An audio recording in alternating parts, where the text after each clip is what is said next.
Is Miami really about to surrender their Swiss Army knife? The De'Von Achane trade proposal that could save Chicago and doom the Dolphins, what would it take for you to trade away one of the most electrifying young playmakers in the entire NFL? What kind of desperation would drive you to give up a running back who's averaging over 60 yards per game on the ground, contributed nearly 3,000 total yards in just 32 career games, and represents everything modern offensive football is supposed to look like? According to Pro Football Network, the Miami Dolphins might be exactly that desperate, and the Chicago Bears should be licking their chops at the opportunity to steal De'Von Achane before someone else does. This isn't just some fantasy football fever dream cooked up by bored analysts with nothing better to do. This is a legitimate proposal rooted in cold, hard reality. Miami is spiraling at 1-4. Tyreek Hill is reportedly done for the season with a serious injury. Head coach Mike McDaniel is squarely on the hot seat, and the franchise appears to be sliding toward full-blown organizational chaos. When teams hit that point, when the season is slipping away and the vultures are circling, they start making the kinds of moves that seemed unthinkable just weeks earlier. They start selling off assets. They start thinking about draft capital and future flexibility. They start listening to offers for players they swore were untouchable. And that's exactly where we find ourselves with De'Von Achane, the explosive second-year running back who's been one of the few bright spots in Miami's disastrous 2025 campaign. PFN is proposing that Chicago send Roscoe Johnson and 2 draft picks to the Dolphins in exchange for Achane, immediately upgrading the Bears' anemic rushing attack while giving Miami assets to fuel their inevitable rebuild. On paper, it makes sense for both sides. In reality, it would represent a seismic shift in how both franchises approach the rest of the season and beyond. Let's start with Chicago's perspective, because their need is glaring and undeniable. The Bears are sitting at 2-2 with genuine optimism for the first time in years. Rookie quarterback Caleb Williams is showing visible improvement under offensive coordinator Ben Johnson's guidance. Receiver Rome Odunze is emerging as a legitimate star. The defense is competitive. The schedule over the next month is incredibly favorable. Games against New Orleans 1-4, Baltimore 1-4, Cincinnati 2-3, and the Giants 1-4 represent a golden opportunity to stack wins and establish themselves as legitimate playoff contenders. There's just one massive, glaring problem. Chicago's running game is absolutely abysmal.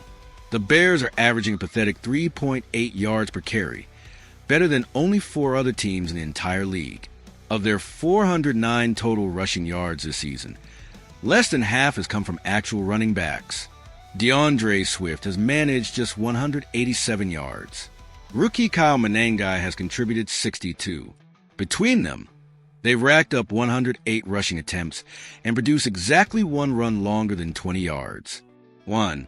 That's not a running game. That's a collection of bodies occupying space in the backfield and occasionally falling forward for minimal gain. You cannot win consistently in today's NFL without at least a comp and ground game. You just can't. Defenses will tee off on your quarterback, force him into obvious passing situations, and make life miserable for everyone involved. Williams needs play action to work. He needs a threat of the run to keep safeties from sitting deep and taking away his vertical shots.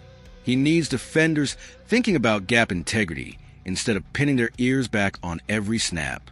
Right now, Chicago doesn't have any of that, and it's crippling what could otherwise be a dynamic, explosive offense.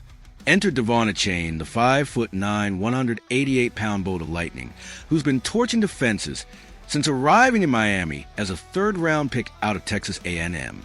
In just 32 career games, Achane has accumulated 1,953 rushing yards, 932 receiving yards, and an absurd 26 total touchdowns. Those aren't just good numbers for a young player. Those are elite numbers, period.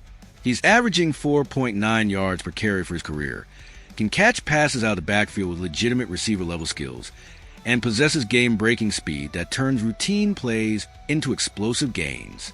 He's exactly the kind of weapon that transforms offenses from predictable to dangerous.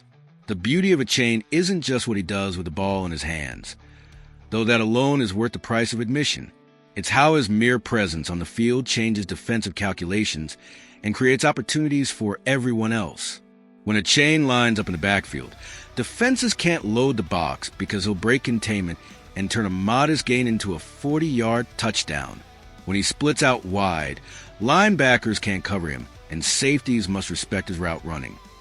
When he's in pass protection, admittedly not his strongest suit given his size, offenses can motion him into different positions and force defenses to reveal their coverage. He's the definition of a Swiss Army knife, and that versatility is priceless in modern offensive schemes. PFN's proposal makes financial sense too, which matters enormously in a salary cap league. Achane carries an exceptionally team-friendly cap hit of just $1.73 million next season, making him one of the best values in the entire NFL. He'll be eligible for a contract extension this offseason, which means Chicago could not only acquire him for 2025, but potentially lock him up long-term at a reasonable rate before his price explodes. Compare that to what elite running backs command on the open market. Christian McCaffrey just reset the position at $16 million per year, and you're getting 80 to 90% production at a fraction of the cost. The proposed trade package, Roscoe Johnson and 2 draft picks, represents a steal if Miami actually accepts it. Johnson is a solid backup running back. Nothing more. He's not a difference maker. He's not someone opposing defensive coordinators lose sleep worrying about. He's a body who can spell your starter and contribute on special teams. That's fine, but that's not valuable. The draft picks would hurt more, but if those picks are anything outside the first 2 rounds, you're essentially trading uncertain future assets for a proven commodity who can help you win right now. When you're Chicago, with a rookie quarterback you believe in and a genuine chance to compete this season, that's a trade you make every single time.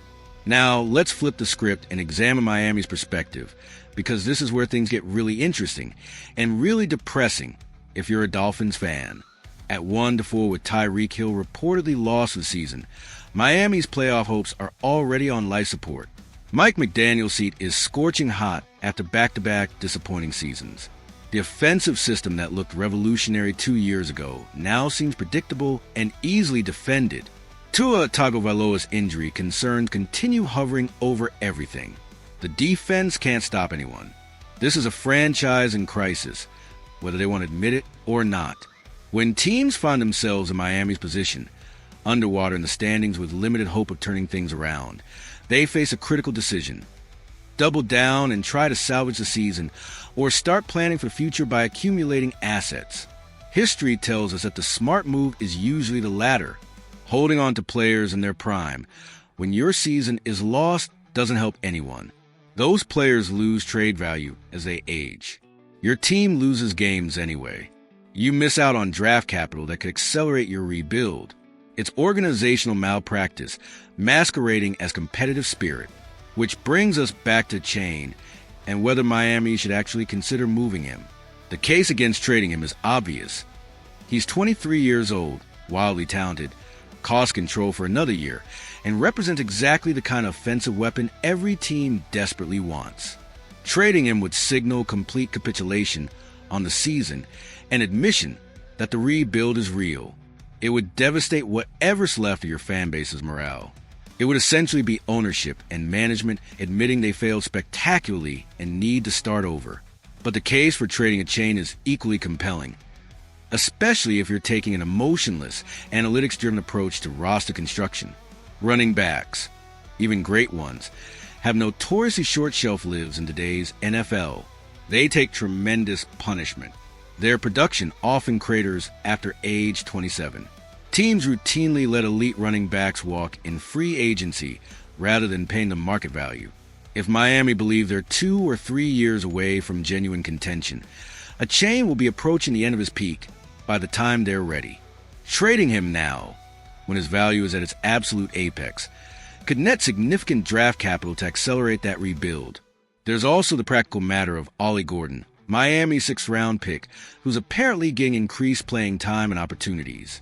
If the coaching staff genuinely believes Gordon can provide similar production at a fraction of the cost, and with fresh legs that haven't absorbed NFL punishment yet, then moving Achane makes even more sense. You're not creating a massive hole. You're shifting resources from one productive player to another while acquiring assets in the process. PFN specifically mentions that Achane would give Caleb Williams that Swiss Army knife that makes everyone's job easier around him. That's not hyperbole. That's exactly what happens when you add a player of Achane's caliber to an offense. Suddenly, Williams has a legitimate rushing threat that forces defenses to respect play action. Rome Oduns get single coverage because safeties must stay shallow to defend the run. The offensive line gets more favorable run-blocking angles because defenders can't simply shoot gaps without consequences. Everything becomes easier, more efficient, more explosive. Chicago's upcoming schedule makes the timing of this potential move even more critical. The next 4 weeks present a golden opportunity to stack wins against struggling opponents. Adding Achane before that stretch begins would maximize his impact and give Williams and the offense time to integrate a new weapon. Wait too long, past the November 4 trade deadline, and you've missed your window. The season will be half over, and whatever momentum you might have built will be gone. Let's address the elephant in the room. Would Miami actually do this? Would they really trade one of their best young players to a confident opponent when they just gave him a significant role in their offense? In a normal situation with a stable franchise, absolutely not. But this isn't a normal situation, and Miami is anything but stable right now. When you're 1-4, losing your best receiver for the season, and watching your head coach's seat spontaneously combust, normal rules don't apply. You do what you have to do to salvage the future, even if it means sacrificing pieces you prefer to keep. The other consideration is whether Chicago would actually make this move.